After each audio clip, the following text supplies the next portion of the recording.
Kita kupas hasil survei elektabilitas bakal capres yang digelar Indikator Politik Indonesia di akhir Mei lalu bersama peneliti Indikator Politik Kennedy Muslim, Ketua DPP PDIP Andreas Hugo Parera, dan Ade Reski Pratama, jubir tim pemenangan Prabowo. Selamat malam Bapak-Bapak. Malam Friska. Selamat malam Friska, selamat malam Mas Selamat Kennedy. malam, terima kasih Malam, sudah Pak hadir. Andre, Mbak Andreas. Saya awali dengan Mas Kennedy, tolong dibedah. Jadi kalau kita bandingkan dengan survei akhir April lalu, ada pergerakan yang melonjak, elektabilitas dari Pak Prabowo ada cukup stagnan, Pak Ganjar, sementara Mas Anies ini menurun. Penyebabnya apa saja? Tolong dibedah.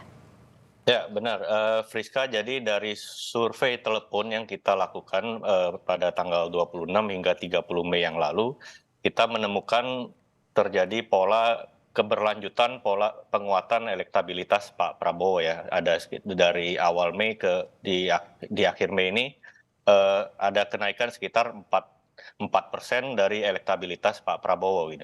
Ya. Sedangkan Pak Ganjar ini cukup stagnan di angka 34%, sedangkan Mas Anies juga stagnan dan bahkan cenderung menurun gitu dari 21,8% ke 18,9%. Beberapa faktor yang bisa menjelaskan tentu saja ini terkait dengan strategi besar Pak Prabowo belakangan ini ya. Mungkin dari 2-3 bulan terakhir, di mana Pak Prabowo menggunakan strategi mencitrakan dirinya sebagai penerus program Pak Jokowi gitu loh. Ini tergambar juga dengan strategi baliho-baliho yang kita lihat belakangan ini, dan juga jangan lupa beberapa waktu yang lalu ada pertemuan antara Pak Prabowo dengan Gibran. Ini semakin menguatkan sinyal bahwa Pak Prabowo adalah salah satu calon yang direstui oleh Presiden Jokowi. Dan jangan lupa ketika approval rating Pak Jokowi yang terekam di survei kita juga mengalami peningkatan di angka hampir 80%. Ini cukup konstan ya, dari 76 ke 78, bahkan di survei dari Lembaga Survei Indonesia mencatat approval Jokowi itu hingga mencapai 82%. Ketika approval Jokowi di titik yang sangat tinggi seperti saat ini, memang restu dari Presiden Jokowi itu menjadi sangat krusial bagi strategi elektoral masing-masing calon, bagaimana bisa merebut insentif elektoral dari high approval rating tersebut gitu. Dan kebetulan Pak Prabowo di sini memiliki posisi yang cukup strategis, dan itu bisa terlihat dari analisa breakdown dari demografi, baik itu dari basis Pilpres yang kemarin ke hasil survei yang terakhir, terlihat Pak Prabowo berhasil menarik kembali basis lamanya yang sempat sedikit bocor ke Anies. Pak Anies itu kembali ke Pak Prabowo gitu. Sedangkan basis pemilih Pak Jokowi di 2019 itu mulai sudah ada yang mengalir banyak ke Pak Prabowo gitu. Dari tadinya Pak Ganjar menguasai sekitar 60 hingga 65% dari basis pemilih Jokowi, Pak Jokowi dan Kiai Maruf, kini turun menjadi 50, sedangkan Pak Prabowo dari belasan persen sekarang sudah mencapai 27%. Jadi Pak Prabowo berada di posisi yang sangat strategis, baik kandidat jalan tengah atau double track candidate yang bisa mendapatkan insentif elektoral dari kedua ceruk kolam yang diametrikal ini gitu. Saya akan minta tanggapannya dari masing-masing. Saya ke Mas Ade dulu. Apa betul Jokowi Effect ini menyumbang insentif elektoral yang efektif sejauh ini yang Anda lihat dan jadi strategi unggulan untuk Pak Prabowo, Mas Ade? Iya, pertama kami ingin menyampaikan rasa bersyukur ya dengan hasil pencapaian ini. Tentunya hasil survei ini menunjukkan dukungan publik dan masyarakat kepada Pak Prabowo yang begitu luar biasa dan tetap konsisten. Dan kemudian Pak Prabowo dan Partai Gerindra juga mengucapkan ya terima kasih dan apresiasi dukungan kepada masyarakat, kelompok relawan, pedagang pasar, petani, buruh, dan banyak sekali kelompok-kelompok dan elemen-elemen masyarakat yang begitu mendukung pada Pak Prabowo saat ini. Nah, karena itu sesuai dengan pesannya Pak Prabowo, kami sebagai kader Gerindra dan relawan juga diminta untuk terus rendah hati, tidak jumawa dan tidak terlarut ya dalam hasil capaian-capaian survei ini, dan untuk terus turun ke masyarakat dalam membantu masyarakat. Kemudian pertanyaannya Mbak Priska tadi, bagaimana Pak Presiden ya, apakah mempunyai pengaruh secara langsung terhadap Pak Prabowo saat ini?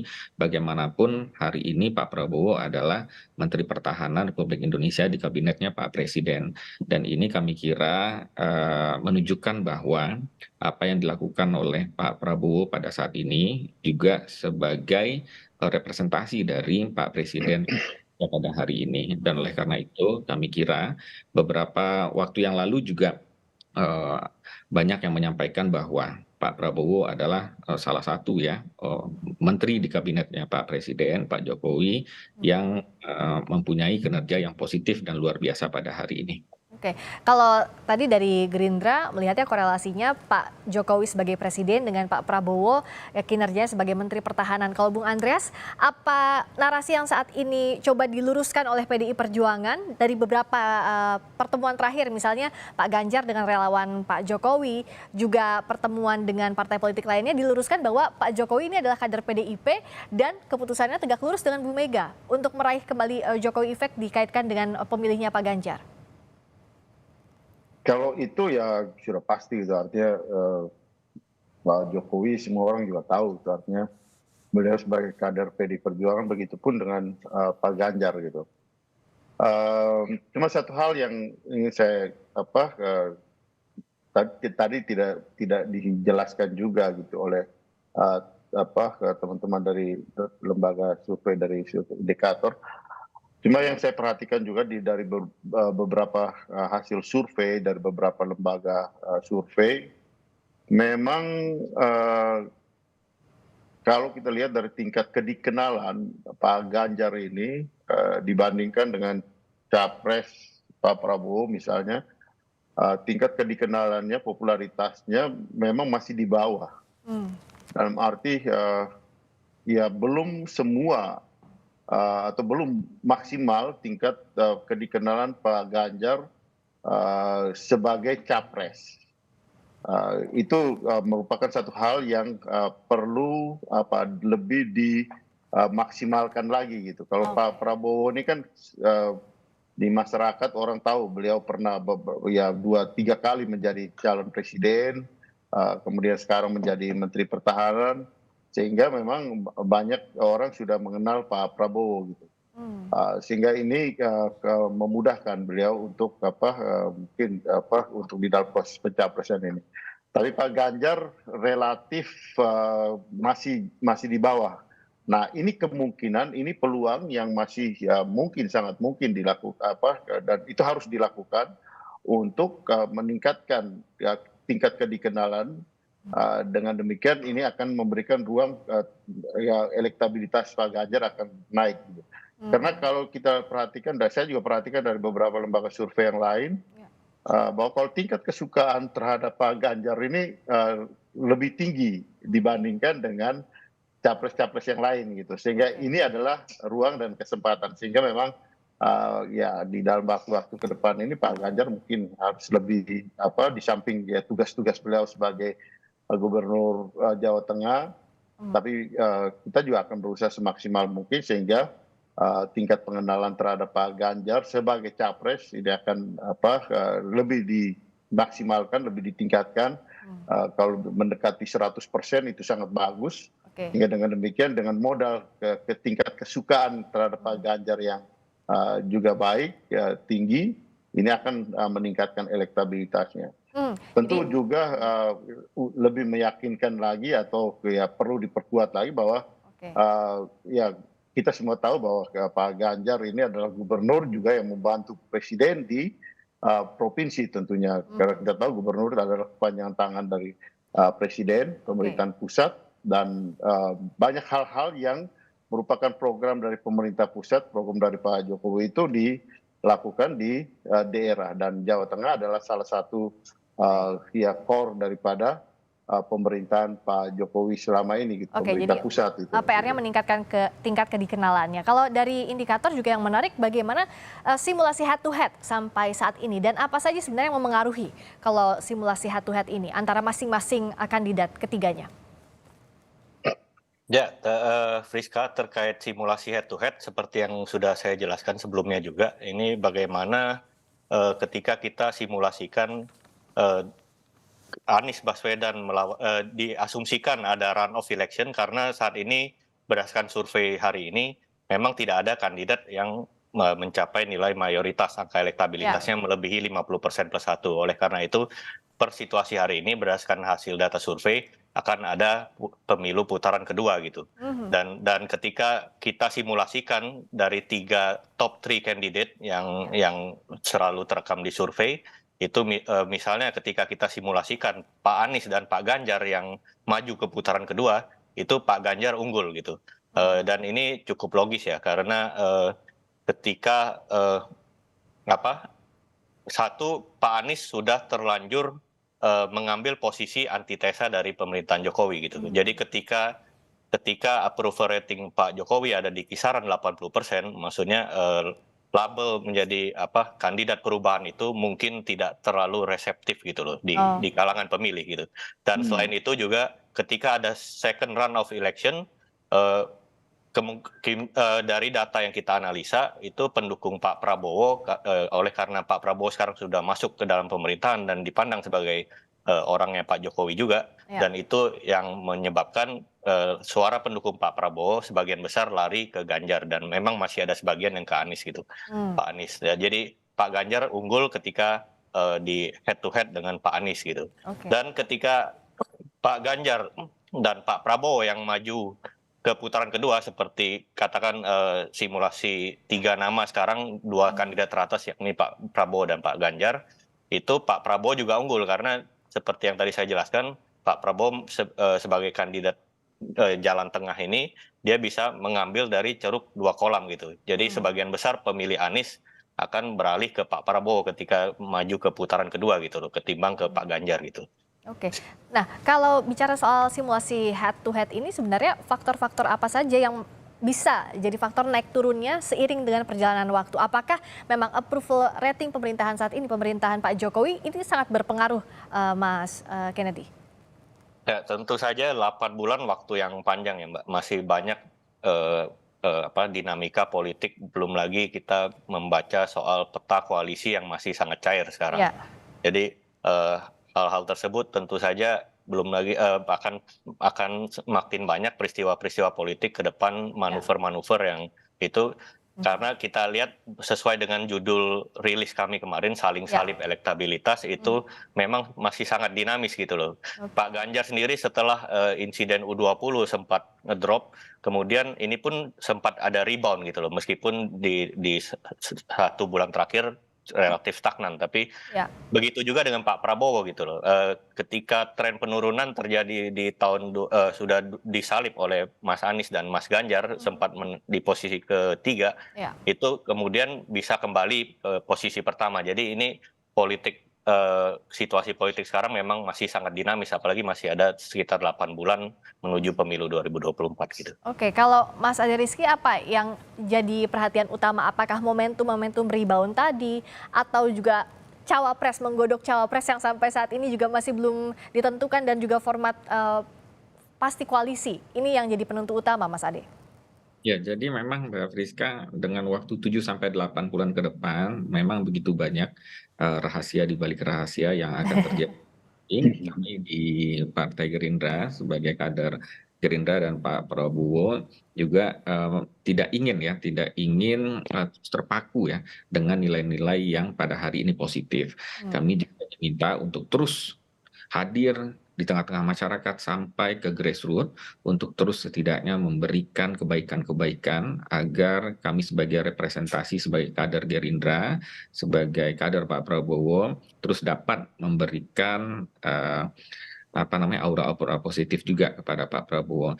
Dan oleh karena itu ini juga tidak terlepas sebenarnya dari beberapa waktu yang lalu ya kami melihat bahwa Pak Prabowo juga sebagai salah satu tokoh dari sekian banyak tokoh yang menjadi nomor 1 pada waktu itu dan pada akhirnya berimplikasi terhadap bagaimana situasi kondisi yang aman, tentram dan damai ini tercapai hingga pada akhirnya itu menjadi salah satu titik yang disukai pada publik pada hari ini yang tidak ingin merasa kembali terjadinya kegaduhan seperti beberapa waktu yang lalu. Oleh karena itu, kami diminta untuk terus dapat turun ke masyarakat, untuk terus dapat mempersatukan apa yang sudah menjadi baik pada hari ini di bangsa dan negara kita. Kalau Bung Andreas, tentu untuk menggerakkan mesin partai sudah sejak sekarang gencarnya. Tapi PDIP ini kan beberapa waktu terakhir juga ibarat gula. Banyak partai-partai politik yang bersilaturahmi, mengajak, memberikan proposal kerjasama. Nah, mencari kawan koalisi ini apakah juga jadi perhatian utama begitu untuk menentukan siapa bakal cawapres yang mendampingi Pak Ganjar? Ya, itu komunikasi itu dilakukan terus dalam beberapa waktu ke depan. Juga masih ada beberapa partai yang sudah berkomunikasi, yang akan ya berkunjung dan kemudian bertukar pikiran, berdialog dengan PDI Perjuangan. Saya kira waktu masih cukup panjang, Ya. gitu. Sampai dengan ya pendaftaran, kemudian hari H, masih ada kunci-kunci tertentu yang bisa akan menentukan dinamika dan perubahan-perubahan ini ke depan, gitu. Sehingga itu tadi salah satunya tadi yang saya katakan tadi soal kedikenalan itu harus ditingkatkan. Tapi ada aspek-aspek lain yang juga akan menentukan gitu dinamika dan perubahan, dan kita yakin bahwa Pak Ganjar dengan modal sosialnya yang bagus, personalitinya yang bagus, ini akan menjadi kekuatan yang akan meningkatkan terus elektabilitasnya nanti. Karena bagaimanapun ya selama ini Pak Ganjar ini kan lebih dikenal sebagai tokoh daerah gitu kan. Artinya gubernur itu kan tokoh daerah, mengangkat menjadi tokoh, menjadi figur nasional ini memang perlu waktu gitu. Dan salib penyalip ini tidak jadi kekhawatiran ya, Bung Andreas? Ya, ini biasalah di dalam Pilpres itu kan, di dalam kontestasi itu kan biasa, ibarat Formula One itu kan main salip-salipan antara jagoan-jagoan itu biasa gitu. Tapi titik akhir lah akan menentukan gitu. Dan kita tahu bahwa kami optimis bahwa ya Pak Ganjar punya modal-modal sosial, modal-modal tertentu yang ya masih akan memungkinkan untuk memaksimalkan tingkat kedikenalan dan kemudian elektabilitas daripada Mas Ganjar gitu. Oke, kalau Bung Kennedy, apakah salib menyalip ini dengan margin yang masih sangat tipis ini juga karena belum ada sosok cawapres yang bersanding, yang fix begitu ditentukan oleh berpasangan dengan masing-masing bakal capres? Dan apa bedanya kalau ada bakal cawapres, kemungkinan yang bisa terjadi? Di situasi yang neck to neck competition seperti saat ini ya, seperti yang terekam di survei, memang ini kalau kita mau teliti secara statistik, memang ini masih di rentang margin of error, selisih antara Pak Prabowo meskipun secara tren terus mengalami peningkatan. Oleh karena itu figur cawapres menjadi krusial gitu di sini. Untuk perbedaan 2-3% suara pun di situasi yang sangat ketat seperti ini menjadi sangat penting gitu. Dan di survei telepon yang kita lakukan kemarin, memang ada beberapa nama yang mengalami lonjakan elektabilitas cukup signifikan, sangat signifikan di konteks survei cawapres gitu. Ada nama Erick Thohir di sana dan juga nama Mahfud MD gitu loh, yang mengalami lonjakan cukup sangat signifikan gitu loh. Erick Thohir bersaing ketat dengan Ridwan Kamil di survei cawapres kami. Kemudian ada di posisi 3 ada Sandiaga Uno dan posisi 4 ada Mahfud MD, di mana Pak Mahfud sebelumnya hanya di single digit, kemarin merangsek menjadi double digit gitu sekarang angkanya. Jadi ini memang faktor cawapres ketika di situasi di mana elektabilitas capres ini saling sangat ketat neck to neck, posisi cawapres tentu saja menjadi pertimbangan strategis bagaimana itu menjadi tambahan insentif elektoral untuk memperkuat basis pendukung gitu dari masing-masing capres yang bersaing sekarang. Bisa seberapa besar pengaruhnya bakal cawapres ini, Bung Kennedy? Ya, kita tentu saja dalam setiap simulasi itu mungkin tidak terlalu besar, sekitar 2-3% selisihnya, tapi dalam situasi yang sangat ketat seperti sekarang ini, neck to neck surveinya, tentu saja 2-3% itu sangat penting gitu loh untuk memastikan kemenangan maju di putaran kedua gitu.